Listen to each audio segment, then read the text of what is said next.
Safe Haven for Donkeys is dedicated to transforming lives in the region. Your gift means our mobile vet clinics can provide emergency treatment for injured donkeys. We heal wounds and ensure donkeys aren't suffering. We also work with local communities, helping them to look after and cherish their donkeys. You'll help make sure there's always a place at our sanctuaries for abandoned and abused donkeys who have nowhere else to turn. Please call 0800 144 5802, text SAFE4 to 84902, go online or scan the QR code and give just £2 a month and help change a donkey's life today. In today's interconnected world, India's voice is more crucial than ever. When India speaks, the world listens. At NDTV World, we are that voice, bringing you intelligent and insightful news from India and beyond. From geopolitics and diplomacy to economic shifts, migrations, tech disruptions, and the stories of our diaspora. We cover the news that shapes our global future. NDTV World, your new home for global news, is here.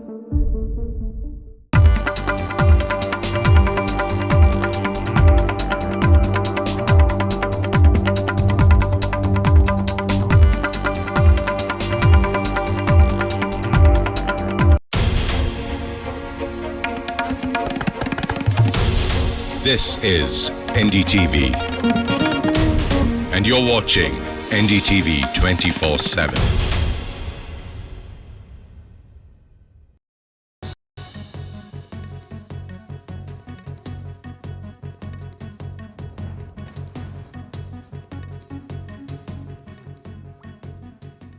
Hello and welcome to this Monday edition of the World Report. I'm Arjun Samar Mahindra, and let's take a look at what's making headlines around the world.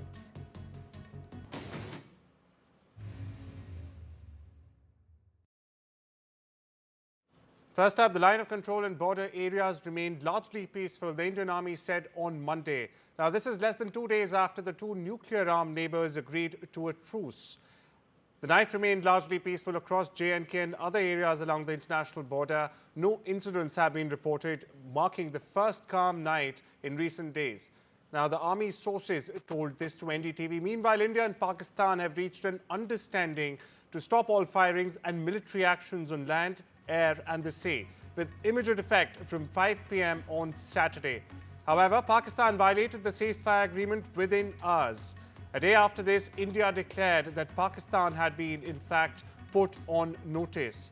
India last week under Operation Sindoor carried out 24 missile strikes in 25 minutes across 9 Pakistan locations and locations also in Pakistan-occupied Kashmir, killing 100 terrorists. The strikes were to avenge the April 22 Pahalgam terror attacks in which 26 innocent lives, mostly tourists, were cut short. Meanwhile, here's my colleague Shiv Arur joining us with the latest from near the LOC in Uri. Shiv, a couple of questions first. What's the latest you're picking up from near the LOC? It's apparently been the first night of calm after the ceasefire was declared. And also I'd like to, to have you throw some light, shed some light on the upcoming presser at 2:30 p.m. and the DGMO level talks which will happen later in the evening today.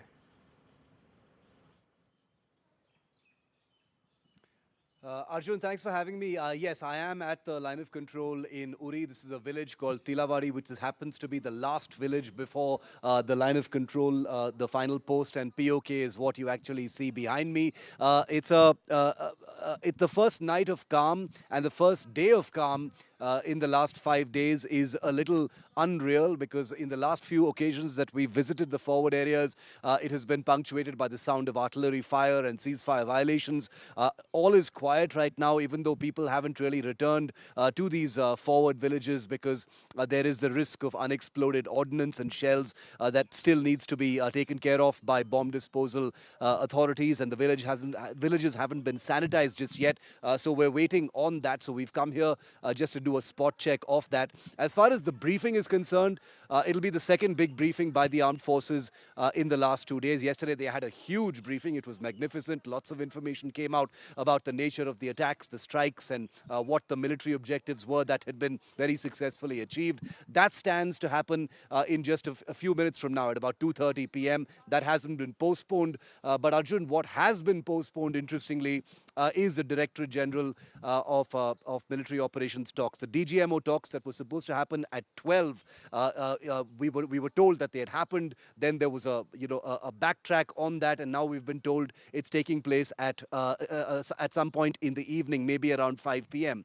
So I'm a little curious, obviously, because the way things were structured, the DGMO level talks would have happened, and then the briefing would have happened. Now it's going to be the other way around. So I'm wondering what specific information as far as that crucial element is going to be shared at this briefing. But we can look forward to more information regarding the airstrikes, regarding the current posture, which remains on a high operational alert, a war alert as far as India is concerned. The Prime Minister has just met the chiefs and the National Security Advisor in Delhi as well. So India remains completely ready for any escalation, even though there is an understanding of a ceasefire right now.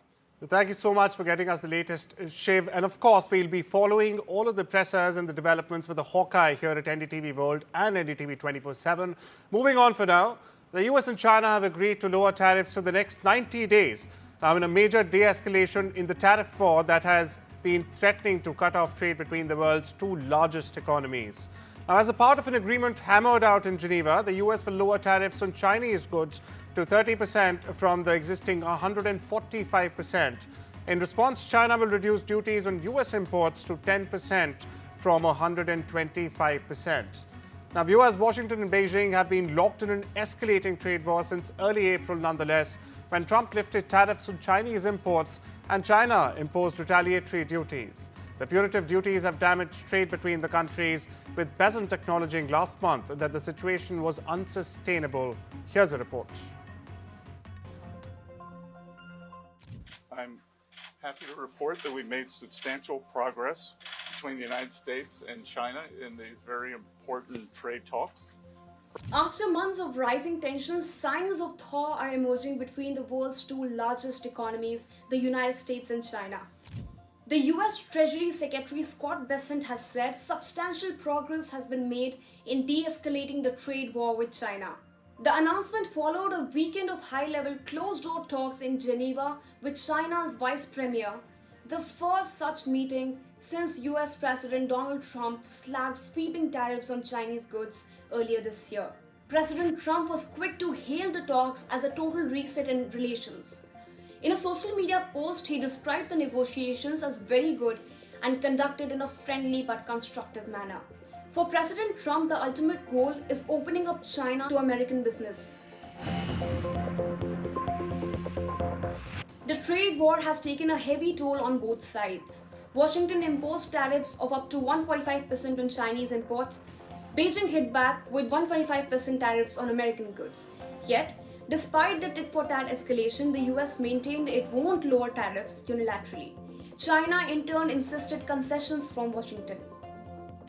Just remember why we're here in the first place. Is the United States has a massive $1.2 trillion trade deficit. So the president declared a national emergency and imposed tariffs. And we're confident that the deal we struck with our Chinese partners will help us to work toward resolving that national emergency.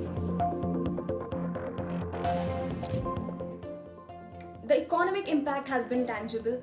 Chinese exporters like Sorbo Technology are feeling the strain, with products piling up unsold.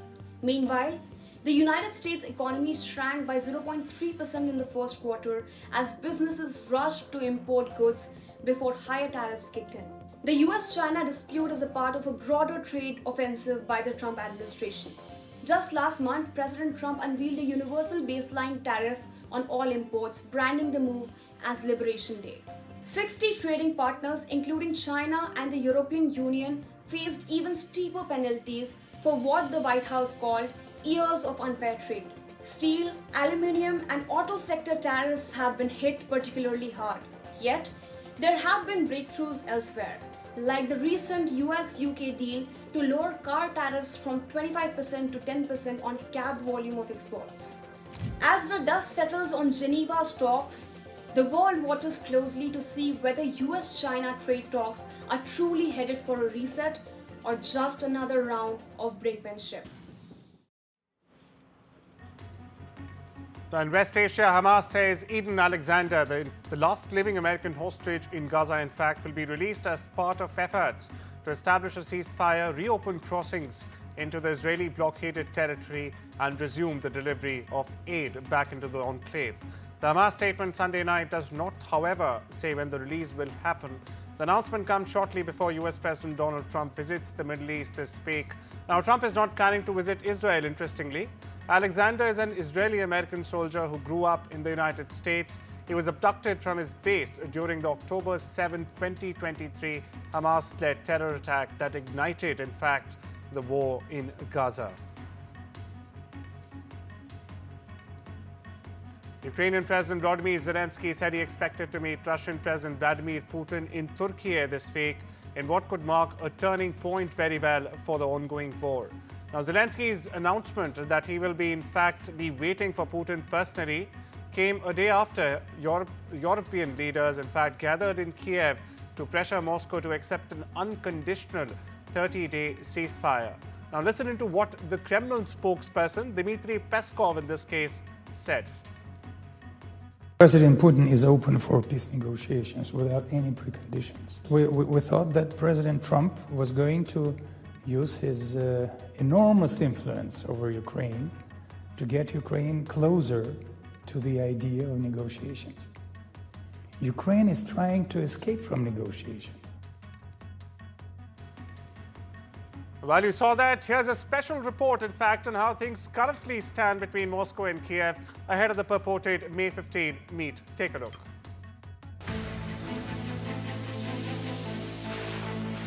Війну Росії все одно доведеться закінчувати. Вбивства повинні закінчитися. Українські сили готові будуть реагувати дзеркально, щоб це було чесно. Ми неодноразово чули від партнерів, що вони готові посилювати санкції проти Росії. Ukrainian President Zelensky has publicly challenged Russian President Vladimir Putin to meet him in person for peace talks in Istanbul. The bold invitation came just hours after US President Donald Trump urged Ukraine to accept Putin's offer of direct negotiations. Zelensky has repeatedly said Ukraine is open to talks, but only after a ceasefire is in place. Western leaders are rallying behind a 30-day ceasefire proposal set to begin today. Over the weekend, the coalition of the willing, including the United Kingdom, France, Germany and Poland, met in Kiev to push for an end to the fighting. Their message to Putin was firm: agree to an unconditional ceasefire in the air, at sea and on land, or face fresh sanctions targeting Russia's energy and banking sectors. Both Putin and Zelensky have made put their points. Добрый вечер, уже, наверное, доброй ночи. Всех хочу поприветствовать. Что мы видим? Каковы эти результаты? Киевские власти, вы, собственно говоря, сами это все видите прекрасно. Я буду в цей четвер, 15 травня, в Туреччині. І очікую на Путіна в Туреччині. Особисто. І сподіваюся, що Путін цього разу не шукатиме причин, чому він щось не може.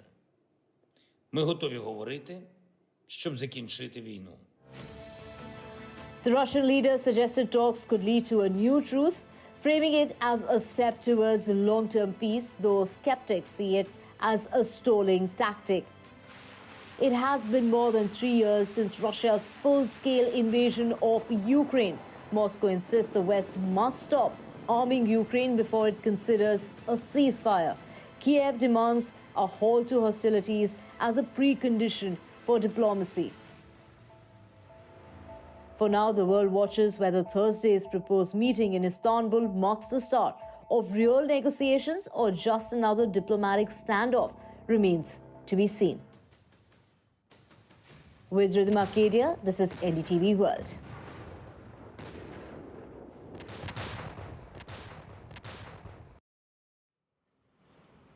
US President Donald Trump heads for Saudi Arabia, Qatar and the UAE on Monday, eyeing big business deals. In fact, the White House has said he looked forward to a historic return, quote-unquote, to the region. Israel's wars against Gaza terror groups and Iran's nuclear program will also loom large over Trump's first major foreign trip in his second term. That's correct. 8 years ago, for prospective viewers, Trump also chose Riyadh for his first overseas trip as the US president. It's time we slip into a short break. Don't you go anywhere.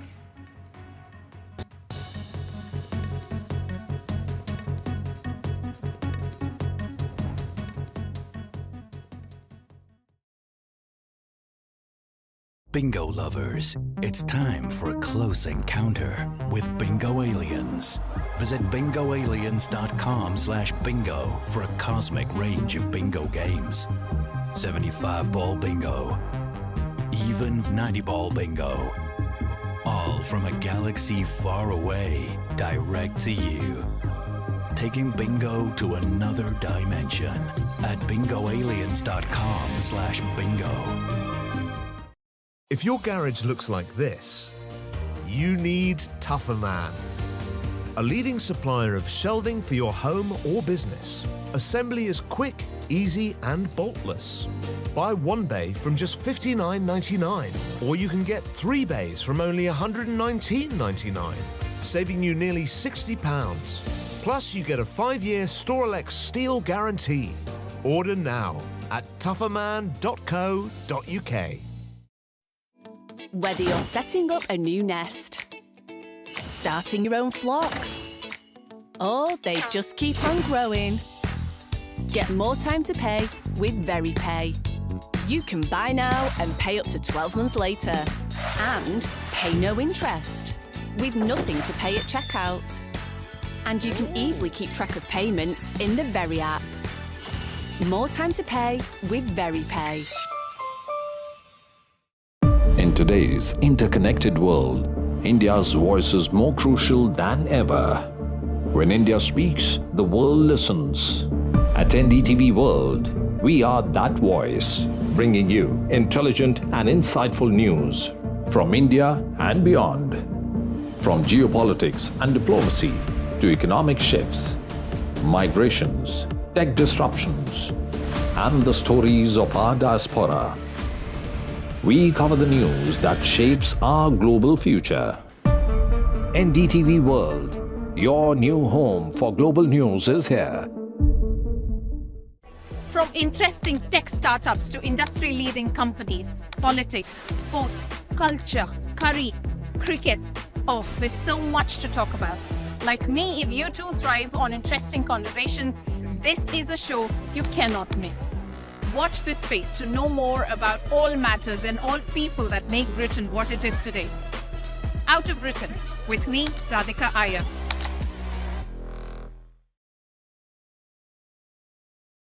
In today's interconnected world, India's voice is more crucial than ever. When India speaks, the world listens. At NDTV World, we are that voice, bringing you intelligent and insightful news from India and beyond. From geopolitics and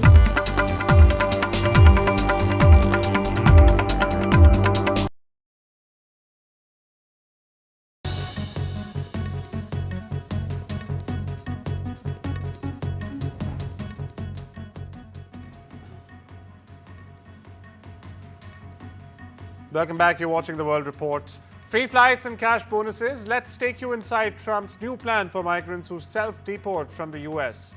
Now, titled Project Homecoming, the new program will end up saving taxpayers, quote-unquote, billions and billions of dollars. At least that's what Donald Trump is claiming. Meanwhile, this report brings you all the details and more. Listen in.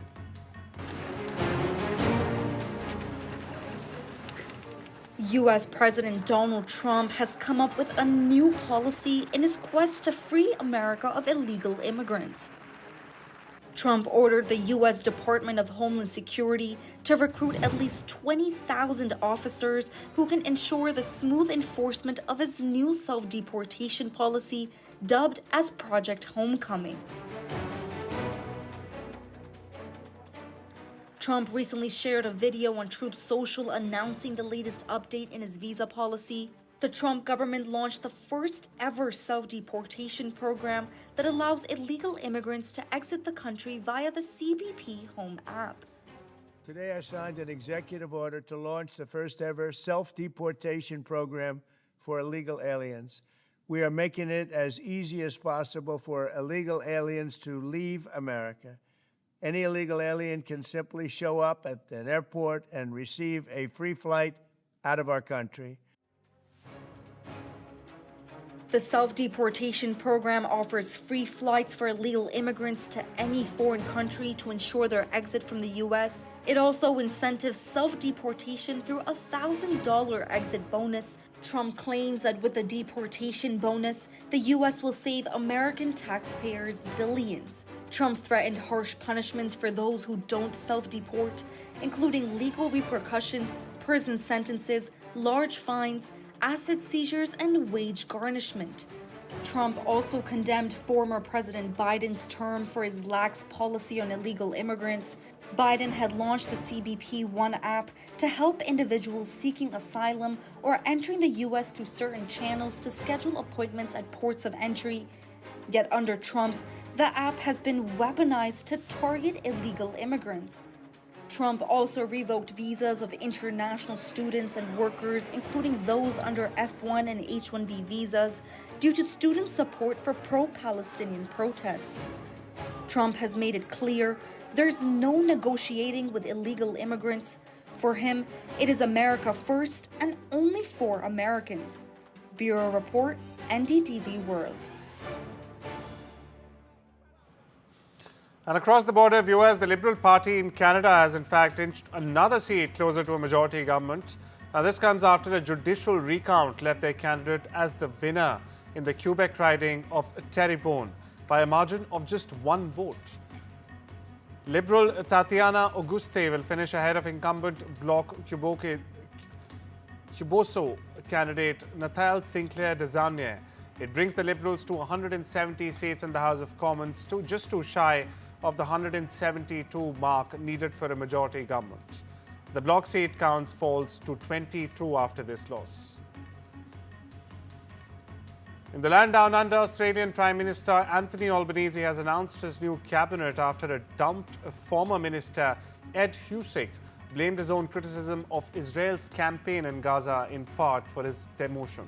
Albanese named the 30 lawmakers who will fill cabinet and outer ministry positions. This after his central-left Labour Party won a landslide victory at elections on the 3rd of May. Here's more. Last Saturday, the Australian people voted for Labor and for Labor to keep building Australia's future.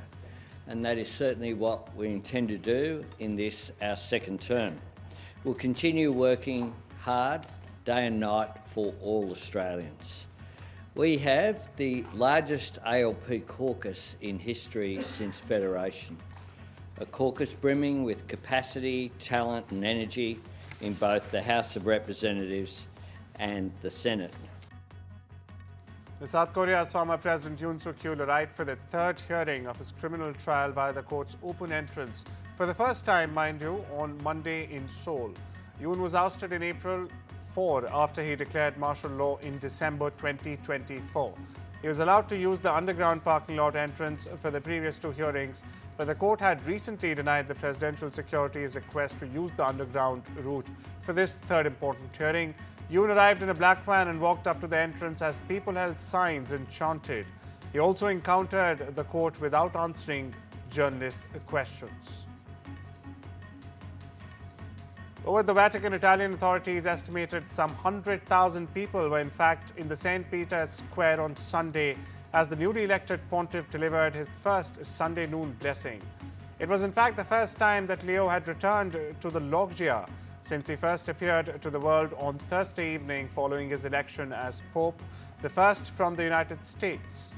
Leo was picking up the papal tradition of offering a Sunday blessing at noon, but with some twists. Whereas his predecessors delivered the greeting from the studio window of the Apostolic Palace off to the side of the piazza, Leo went to the very center, in fact, of the square and the heart of the church.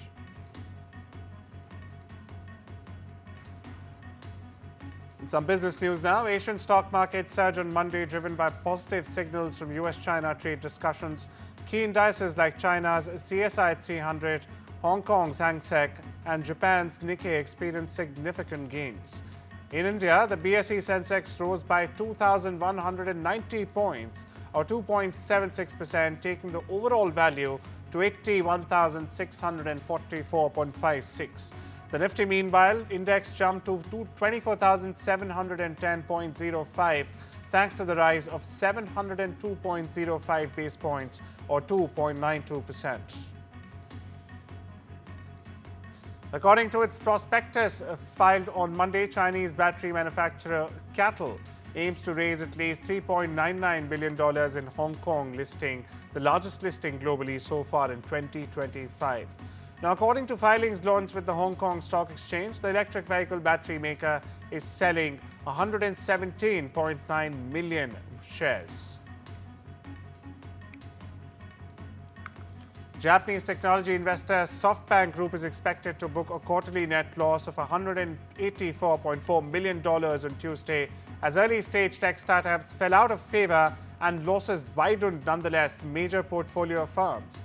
Now, the forecast downgrades are seen by analysts as being partially offset by a stronger yen and the continued rise also in the share price of SoftBank's telecommunications holdings. Now, these include T-Mobile, which finished the quarter up by more than 20%, close to, in fact, a record high, they say. And the world of sports, star Indian batter Virat Kohli left all the fans heartbroken after he announced his retirement from Test cricket on Monday.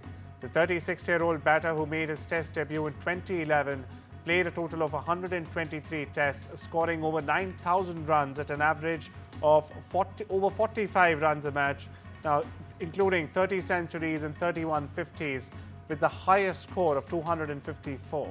Now, this news came as a double whammy for the fans and the Indian selectors, as only a few days ago, skipper Rohit Sharma also bowed out of the longest format.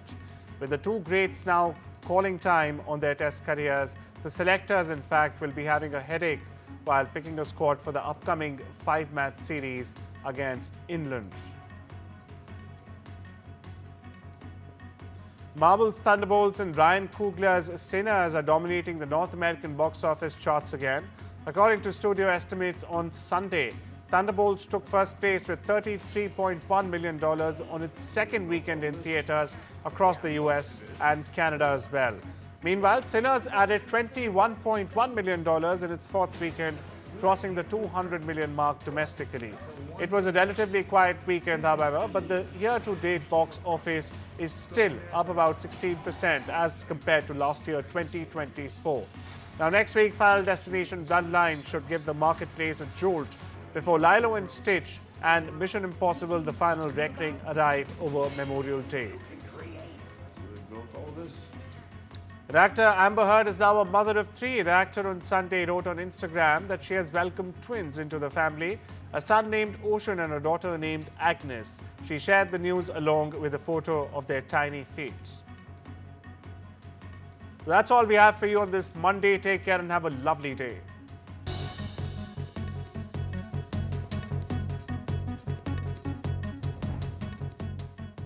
Hello and welcome. We have a very special guest with us here today on the NDTV network for an exclusive interview.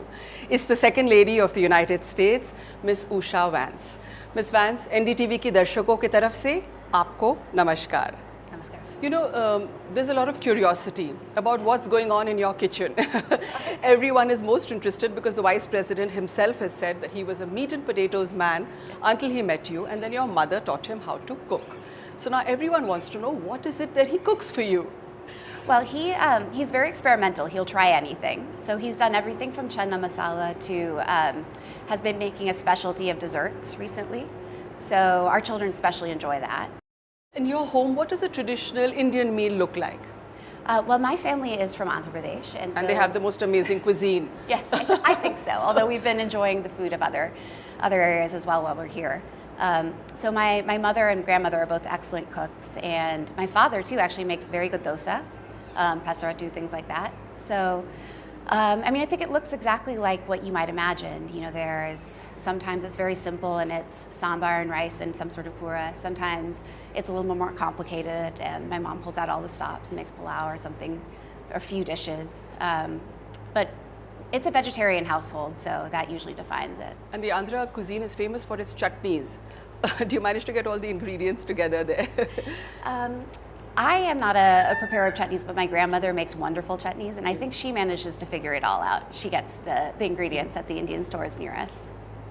Well, that's wonderful. You know, there was something else that I was reading about you, and the fact that at your wedding, you had a traditional Indian ceremony and you also had a traditional American ceremony.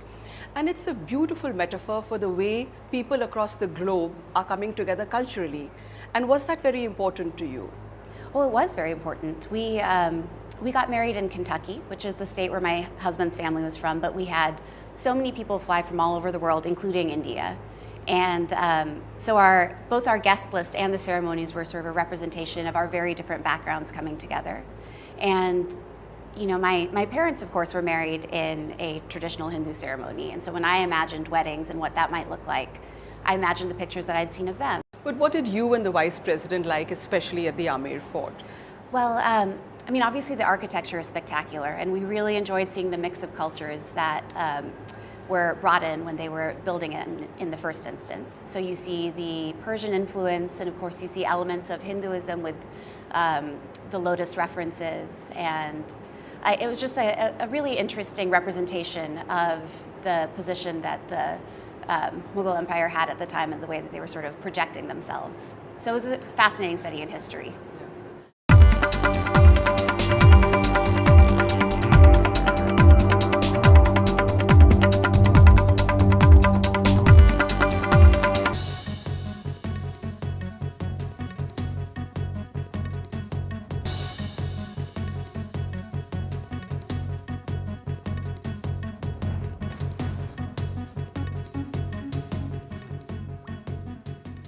Hello and welcome to this Monday edition of the World Report. I am Arjun Samar Mahindra, and let's take a look at what's making headlines around the world.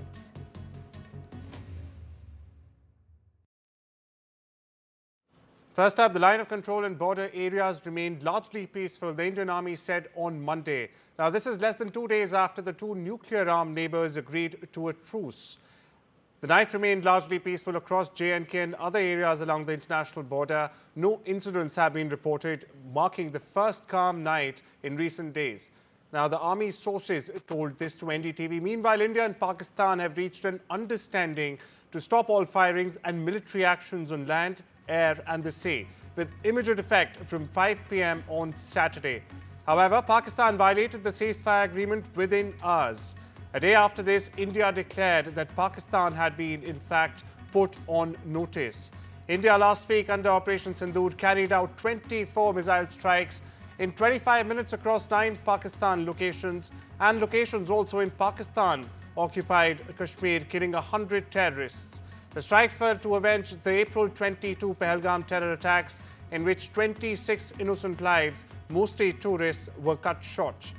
The US and China have agreed to lower tariffs for the next 90 days.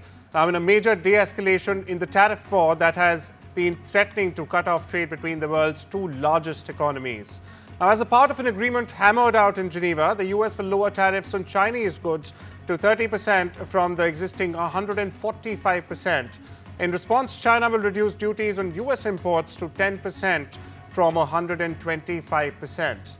Now, viewers, Washington and Beijing have been locked in an escalating trade war since early April nonetheless, when Trump lifted tariffs on Chinese imports and China imposed retaliatory duties. The punitive duties have damaged trade between the countries, with Bezant acknowledging last month that the situation was unsustainable. Here's a report. I'm happy to report that we've made substantial progress between the United States and China in these very important trade talks. After months of rising tensions, signs of thaw are emerging between the world's two largest economies, the United States and China. The US Treasury Secretary Scott Bessent has said substantial progress has been made in de-escalating the trade war with China. The announcement followed a weekend of high-level closed-door talks in Geneva with China's Vice Premier, the first such meeting since US President Donald Trump slapped sweeping tariffs on Chinese goods earlier this year. President Trump was quick to hail the talks as a total reset in relations. In a social media post, he described the negotiations as very good and conducted in a friendly but constructive manner. For President Trump, the ultimate goal is opening up China to American business. The trade war has taken a heavy toll on both sides. Washington imposed tariffs of up to 145% on Chinese imports. Beijing hit back with 125% tariffs on American goods. Yet, despite the tit-for-tat escalation, the US maintained it won't lower tariffs unilaterally. China, in turn, insisted concessions from Washington. Just remember why we're here in the first place. The United States has a massive $1.2 trillion trade deficit. So the president declared a national emergency and imposed tariffs. And we're confident that the deal we struck with our Chinese partners will help us to work toward resolving that national emergency. The economic impact has been tangible. Chinese exporters like Sorbo technology are feeling the strain, with products piling up unsold. Meanwhile, the United States economy shrank by 0.3% in the first quarter as businesses rushed to import goods before higher tariffs kicked in. The US-China dispute is a part of a broader trade offensive by the Trump administration. Just last month, President Trump unveiled a universal baseline tariff on all imports, branding the move as Liberation Day. 60 trading partners, including China and the European Union, faced even steeper penalties for what the White House called years of unfair trade. Steel, aluminium, and auto sector tariffs have been hit particularly hard. Yet,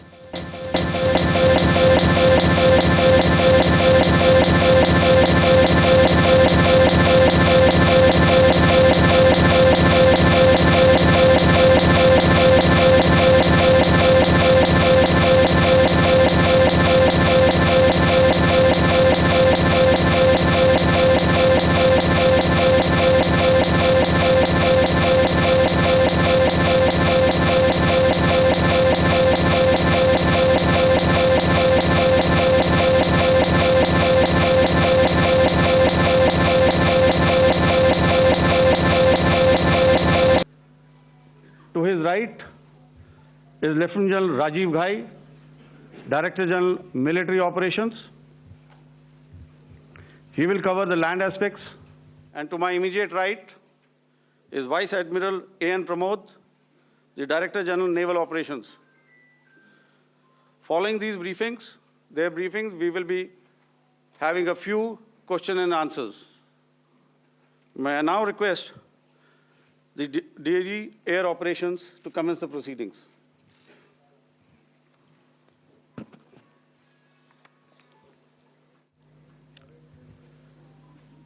Good afternoon, ladies and gentlemen. Yesterday, we had a detailed brief on the successful joint operations that were carried out to destroy the terror infrastructure in Pakistan-occupied Jammu and Kashmir, as well as in Pakistan itself. We also iterated that our fight was with terrorists and their support infrastructure and not with Pakistan military. However, it is a pity that the Pakistan military chose to intervene and bat for the terrorist, which compelled us to respond in kind. दोस्तों, हमारी लड़ाई आतंकवाद और आतंकवादियों के खिलाफ थी। इसलिए 7 मई को हमने केवल आतंकवादी ठिकानों पर ही हमला किया था। पर अफसोस इस बात का है कि पाकिस्तानी सेना ने आतंकवादियों का साथ देना उचित समझा और इस लड़ाई को अपनी लड़ाई बना ली।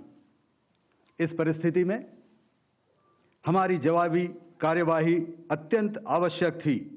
का जो भी नुकसान हुआ, वे खुद इसके लिए जिम्मेदार हैं। हमारी तरफ से हमारी एयर डिफेंस सिस्टम्स, देश के लिए दीवार की तरह खड़ी थी और इसको भेदना दुश्मन के लिए नामुमकिन था. This brings me to the point, how have Indian forces managed to minimize the damage to both civilian and military infra in the country, in spite of the unrelenting efforts by the Pakistani forces? Most of you and the majority populace within the country have had a lot to say about the layered and integrated air defense systems put in place by the Indian Armed Forces, which includes the assets of the Indian Army, the Indian Navy, in addition to the primary air defense assets of the Indian Air Force. As you all are well aware, this robust AD system comprises of a large variety of multi-layered AD sensors and weapon systems, from point defense weapons like the low-level air defense guns, shoulder-fired manpads, and short-range surface-to-air missiles or SAMs, to area defense weapons like the air defense fighters and longer-range surface-to-air missiles within our inventory. Additionally, the numerous waves of drones and unmanned combat aerial vehicles employed by Pakistan were also thwarted by the indigenously developed soft and hard kill counter-US systems and the well-trained Indian air defense personnel. All this was brought together as an efficient and effective AD environment by the Integrated Air Command and Control System, or the ISCCS of the Indian Air Force, which accords us the net-centric operational capability which is vital to modern days warfighting. While much has been said and written about the newer systems, I would like to place on record the performance and efficacy demonstrated by even the older battle-proven AD systems like the Pechora, the Osa AK, and the LLAD guns in countering the Pakistani threat vectors in the current operations. They were all modern generations, but these battle-proven systems stood the test of time and took them on head-on. Another highlight has been the stellar performance of the indigenous air defense weapon system like the Akash system. Here, ladies and gentlemen, I would like to mention that putting together and operationalization of this potent AD environment has been possible over the last decade due to unwavering budgetary and policy support provided by the Government of India in acquiring state-of-the-art equipment and weapon systems. Some of the results achieved in countering the enemy threat vectors over the last week are now being shown on the screen. Shown on the screen is a probable enemy PL-15 missile, which is of Chinese origin. This missile has missed its target, and you can see the pieces now which are available with us. Another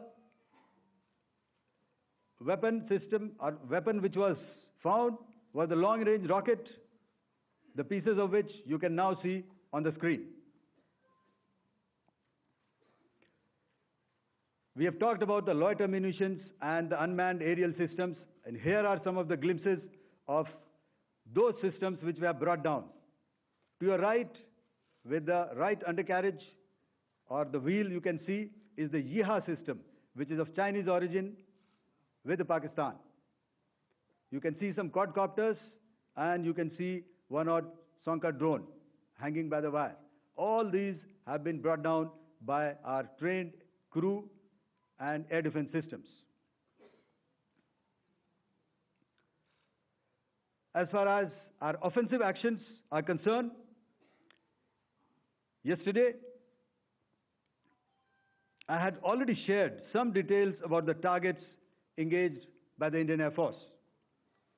The composite picture of the Indian Air Force targeting so far is now shown on the screen. As you can see, we have targeted the length and breadth of the adversary. I'm sure most of you would have already seen the effect of these strikes on ground, courtesy the large number of videos and photographs being circulated in the media. A few